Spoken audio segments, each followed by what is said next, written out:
Bonsoir à tous, soyez les bienvenus pour suivre avec nous cette nouvelle édition de 22 heures dont elles sont les faits saillants de l'actualité.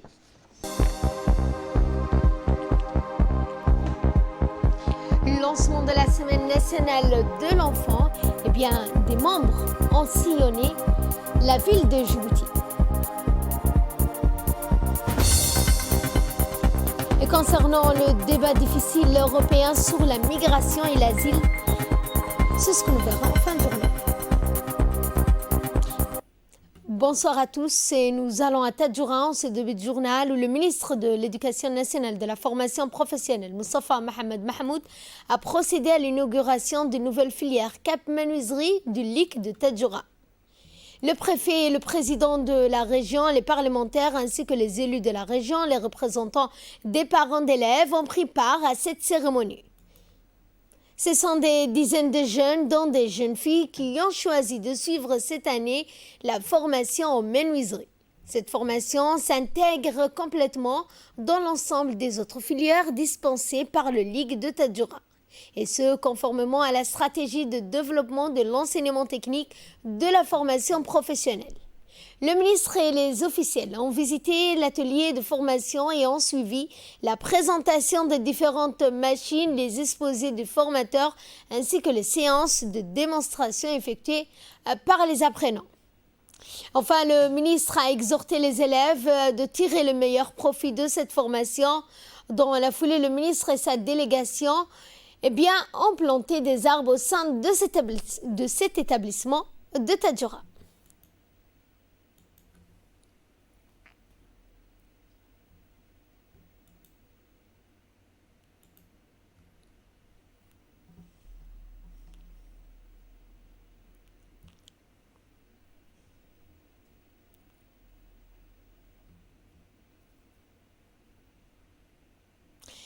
Dans le reste de l'actualité, le ministère de la Femme et de la Famille, en collaboration avec le ministère du Travail, chargé de la réforme de l'administration, et le secrétaire d'État à la jeunesse et au sport, ont débuté le lancement de la Semaine nationale de l'enfant. Cette semaine dédiée à l'enfant qui met l'accent sur la promotion, la protection et le respect des droits essentiels de l'enfant qui ne doivent pas rester qu'un simple idéal, mais une réalité du quotidien. À cet effet, le conseiller technique Ismail Ahmed, chargé des affaires sociales au ministère de la Femme et de la Famille, et des inspecteurs du travail en provenance de l'inspection générale du travail, des lois sociales, ont effectué une descente sur plusieurs sites commerciaux ou chantiers, des travaux de construction tels que la cité Nassib, la cité Sabah et le marché de Riyad.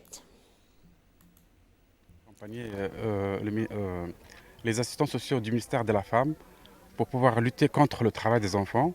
Ainsi que vient de le dire M. Ismaël, la place des enfants est plutôt dans une école, qui est plutôt dans un chantier. Donc en fait maintenant, notre travail maintenant, c'est de parler à l'employeur pour qu'il extrait les enfants d'ici. On doit lui expliquer que c'est interdit de faire travailler les enfants. Suivant à présent l'intervention du conseiller technique au ministère de la Femme et de la Famille, Ismail Mohamed. Le ministère de la Femme et de la Famille et le ministère du Travail mènent des opérations de contrôle des chantiers pour sensibiliser les opérateurs économiques contre l'exploitation des enfants dans le milieu du travail. Ici, nous sommes sur un chantier à Balbala. Et nous avons déjà identifié 3 jeunes enfants qui ont moins de 16 ans, parce que la loi est claire. Le travail ici, c'est à partir de l'âge de 16 ans, donc ces enfants ont moins de 16 ans. Et les services sociaux du ministère de la Famille vont extraire ces enfants donc, de ce chantier pour les protéger, pour les sensibiliser, y compris leurs parents, y compris l'entreprise qui les emploie ici, qu'il est formellement interdit d'exploiter les enfants, parce que pour nous, c'est de l'exploitation. Certainement, ces enfants sont beaucoup moins payés que des adultes et leur place n'est pas ici au travail. Ils devraient être en train de s'amuser ou d'aller à l'école ou être auprès de leurs parents. Dans le cadre de l'initiative Djibouti Ville Amie des enfants, la mairie de la ville de Djibouti, en collaboration avec l'Association pour la sauvegarde des patrimoines, a organisé une journée dite Connaître sa ville. Ont participé à cet événement les étudiants issus de 3 communes de la ville de Djibouti, objectif étant la connaissance mais surtout la prise de conscience sur l'existence de patrimoine national. La journée a commencé par une projection à la salle de réunion de la mairie. Les différents sites visités, les étudiants ont pu voir des photos anciennes où ils pouvaient lire donc la joie sur leur visage. La découverte de la ville de Djibouti au 19e siècle, par la suite une visite guidée sur le terrain afin de voir les différents patrimoines. Les étudiants ont été encadrés par le personnel de la mairie ainsi que les membres de l'ASP. Leurs enseignants, au cours de cette visite guidée, les élèves, pour la majorité de la classe de seconde, ont pu voir mais aussi connaître l'histoire de ces sites. La visite a démarré à Balbala, là où il y avait certains vestiges datant de la Seconde Guerre mondiale.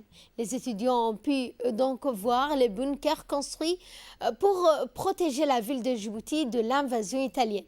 Ensuite, ils ont visité le phare de Balbala, l'ancien barrage érigé par les colons, la place de l'Indépendance à côté du marché de Riyad, l'avenue 13, les 3 mosquées Sadat, Hamoudi, Hajidide, la place La Garde, anciennement appelée place grecque, l'ancienne gare, l'hôpital Pelletier, le bâtiment du Conseil constitutionnel, la place Ménélique, le bâtiment Younis, tout ça.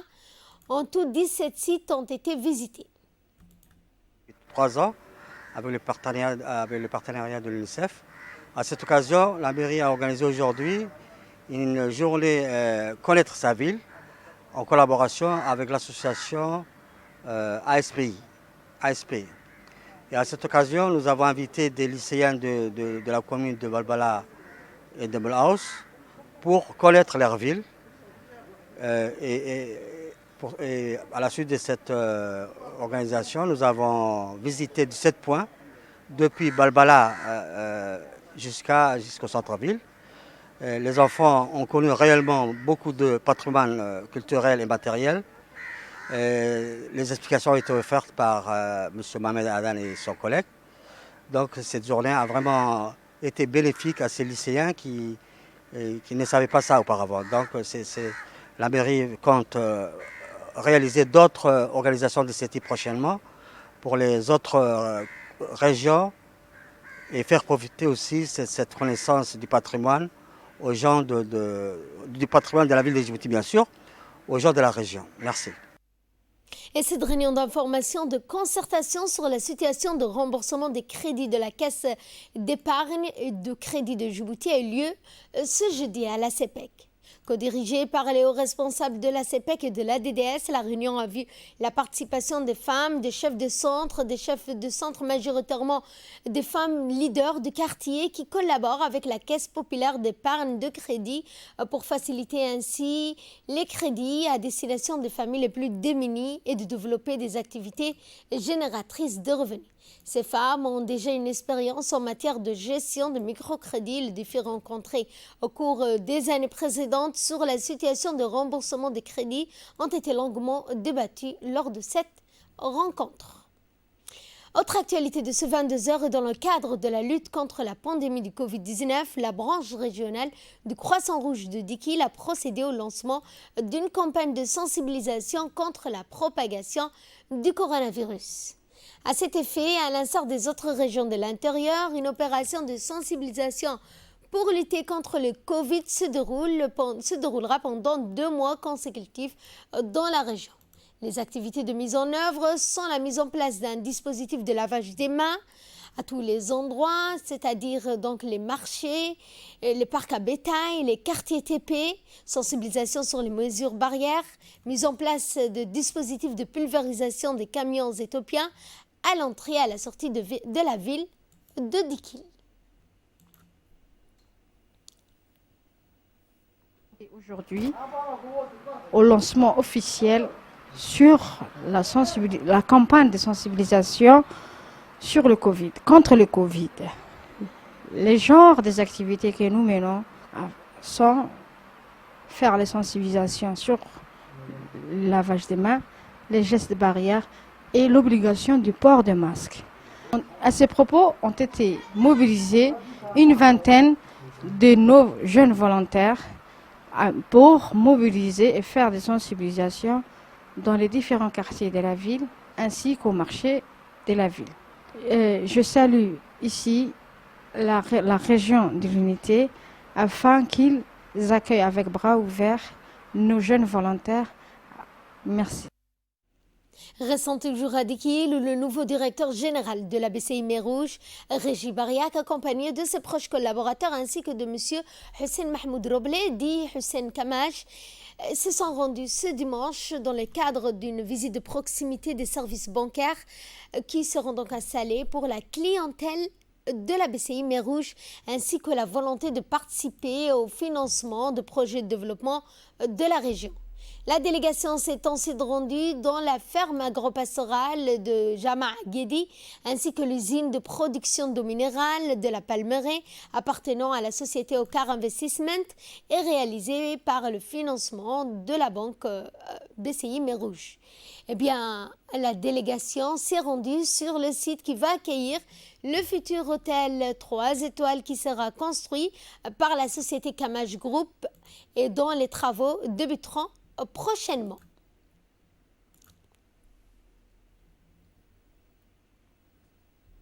Et ce que je vais retenir de ma visite à Dikil, c'est une ville en pleine expansion, très dynamique. Et je crois que la BCI avait une succursale dans le sud avec Ali Sabier. Et ça paraît évident pour moi de faire une extension à Dikil. Le besoin est grand, les attentes de la population sont grandes. Les commerçants sont là aussi. Donc je pense que pour la BCI, ça sera doublement gagnant. Un, on fera œuvre d'action sociale, mais deux, ça va être aussi très rentable pour nous, avec des nouveaux clients qui ne demandent qu'à venir à la BCI ou à revenir à la BCI pour ceux qui les auront quittés.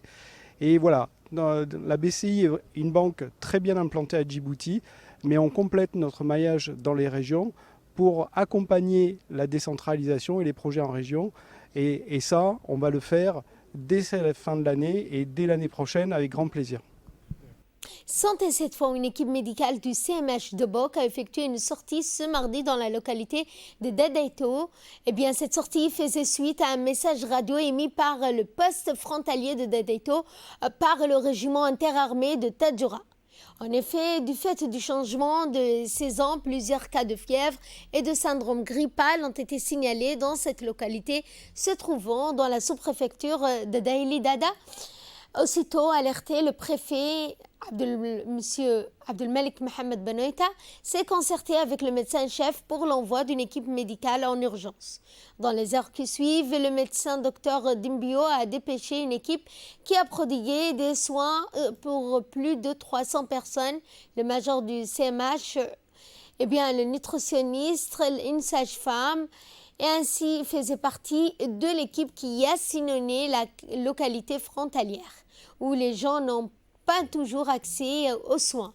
Les habitants ont tenu à remercier le ministre de la Santé, Mohamed Ouarsama Dirye, pour la rapidité de l'action. Ils ont tenu à louer les efforts du président de la République, Ismaël Omar Guelleh. Dans l'actualité internationale et ce difficile débat européen sur la migration et l'asile, plus de 500 personnes ont perdu la vie ou ont disparu en mer cette année en tentant de rejoindre l'Europe par ce qu'on appelle la route de l'Afrique de l'Ouest.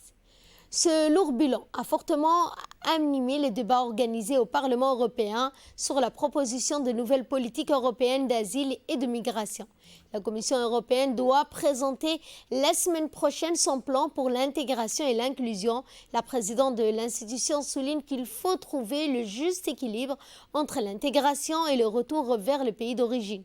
Avec la nouvelle vague d'attentats qui a frappé l'Europe, plusieurs dirigeants demandent plus de contrôle aux frontières et des règles plus strictes en matière de migration.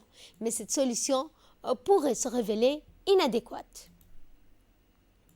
Restons toujours dans l'actualité internationale, mais parlons cette fois de Covid-19.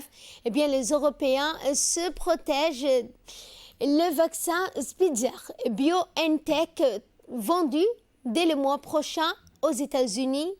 Et c'est ce que souhaitent les deux laboratoires pharmaceutiques. En tout cas, ils doivent déposer une demande d'autorisation d'urgence en ce sens auprès des autorités de Washington. Dans l'Union européenne, le vaccin pourrait arriver dès la deuxième moitié du mois de décembre. Il suscite en tout cas beaucoup d'espoir, comme en Espagne, où le gouvernement promet que le pays sera le premier en Europe avec l'Allemagne à avoir un plan global de vaccination. L'Espagne déplore 42 000 morts depuis le début de l'épidémie de Covid-19. Fin de ce journal, merci à vous de nous avoir suivis. Excellente soirée à toutes et à tous.